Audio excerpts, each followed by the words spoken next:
क्या नेपाल ने सच में भारतीय जमीन पर कब्जा किया है? क्या भारत नेपाल रिश्तों में अब सबसे बड़ा तनाव शुरू हो चुका है?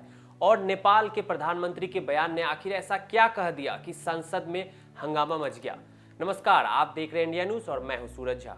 नेपाल के प्रधानमंत्री बालेन शाह के एक बयान ने सिर्फ नेपाल में नहीं बल्कि भारत में भी हलचल मचा दी है। विपक्ष भड़क गया, विदेश मंत्रालय को सफाई देनी पड़ी और अब सवाल उठ रहा है, क्या भारत नेपाल रिश्तों में नई दरार आने वाली है? आज हम आपको बताएंगे इस बयान का पूरा सच, सियासत, सीमा विवाद, इतिहास, कूटनीति और आखिर में सबसे बड़ा सवाल, क्या वाकई नेपाल ने भारत की जमीन पर कब्जा कर लिया है?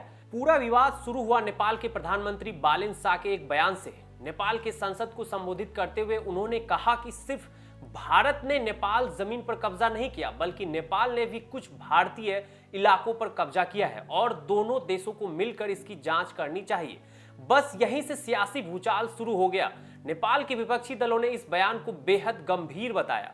नेपाली कांग्रेस और कम्युनिस्ट पार्टी के कई नेताओं ने मांग कर दी कि या तो प्रधानमंत्री सबूत पेश करे या फिर बयान वापस ले। कई सांसदों ने यहां तक कह दिया कि इस बयान को सांसद की कार्यवाही से हटाया जाना चाहिए। यानी नेपाल के अंदर ही प्रधानमंत्री के बयान पर सवाल उठने लगे हैं। अब सवाल उठता है, क्या यह सिर्फ एक बयान था या राजनीतिक का हिस्सा? नेपाल में भारत को लेकर बयानबाजी हमेशा एक बड़ा राजनीतिक मुद्दा रही है। कई बार नेताओं ने राष्ट्रवाद दिखाने के लिए भारत के खिलाफ कड़ा रुख अपनाया है। विपक्ष का कहना है कि अगर प्रधानमंत्री इतना बड़ा दावा कर रहे हैं तो उसके पीछे ऑफिशियल डॉक्यूमेंट्स, सर्वे रिपोर्ट्स या हिस्टोरिकल एविडेंस होनी चाहिए। नेपाल के पूर्व विदेश मंत्री प्रदीप ग्यावाली और भारत में नेपाल के पूर्व राजदूत दीप कुमार उपाध्याय ने भी सवाल उठाए। उनका कहना था कि नेपाल द्वारा भारतीय जमीन पर कब्जे का कोई ऑफिशियल रिकॉर्ड मौजूद नहीं है।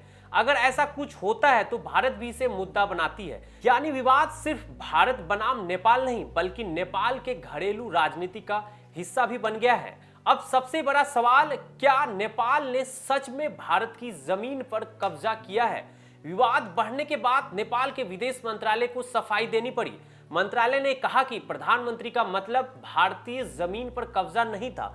उनका इशारा सीमा के पास मौजूद क्रॉस बॉर्डर ऑक्यूपेशन और 10 गजा इलाके की तरफ था।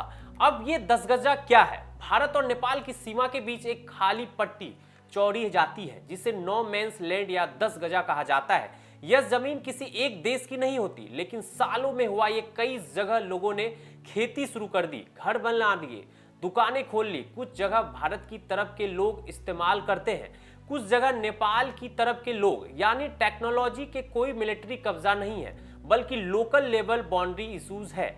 इसलिए सोशल मीडिया पर जो नैरेटिव चल रहा है कि नेपाल ने भारत की जमीन पर कब्जा ली है, उसका पूरा तस्वीर इसी के कहीं ज्यादा कॉम्प्लेक्स है। लेकिन कहानी सिर्फ यहीं खत्म नहीं होती। भारत और नेपाल के बीच सीमा विवाद नया नहीं है। सबसे बड़ा विवाद है काला पानी, लिपुलेख और लिफेंतुरा। नेपाल का दावा है कि 1816 की सुगोली संधि के हिसाब से यह इलाके नेपाल के हिस्से हैं। वहीं भारत कहता है कि ऐतिहासिक रिकॉर्ड और प्रशासनिक नियंत्रण भारत के पक्ष में है। 2020 में नेपाल ने एक नया राजनीतिक नक्शा जारी किया था जिसमें इन इलाकों को नेपाल का हिस्सा दिखाया गया था। भारत ने उस वक्त साफ कहा था कि नेपाल का दावा ऐतिहासिक तथ्यों पर आधारित नहीं है और स्वीकार भी नहीं है। यानी सीमा विवाद कई साल पुराना है। अब बालेन शाह ने लिपुलेख विवाद में ब्रिटेन की मध्यस्थता की बात भी कही है, क्योंकि उनका तर्क है कि यह सीमा ब्रिटिश दौरे में तय हुई थी। लेकिन सवाल यह है कि क्या भारत किसी तीसरे देश की मध्यस्थता स्वीकार करेगा? जवाब शायद नहीं है, क्योंकि भारत आमतौर पर सीमा विवाद को द्विपक्षीय बातचीत से हल करने की नीति रखता है।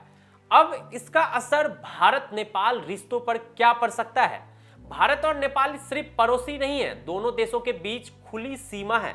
लाखों नेपाली भारत में काम करते हैं और दोनों देशों के सांस्कृतिक रिश्ते बेहद मजबूत हैं। लेकिन हाल ही के सालों में कुछ मुद्दे ने रिश्तों में तनाव भी पैदा किया, जैसे लिपुलेख विवाद, सीमा मुद्दे और राजनीतिक बयानबाजी। अगर इस तरह के बयान बढ़ते हैं तो डिप्लोमेटिक डिस्कंफर्ट बढ़ सकता है। लेकिन एक्सपर्ट्स का मानना है कि भारत और नेपाल के रिश्ते इतने गहरे हैं कि सिर्फ एक बयान से बड़ा संकट पैदा होना मुश्किल है।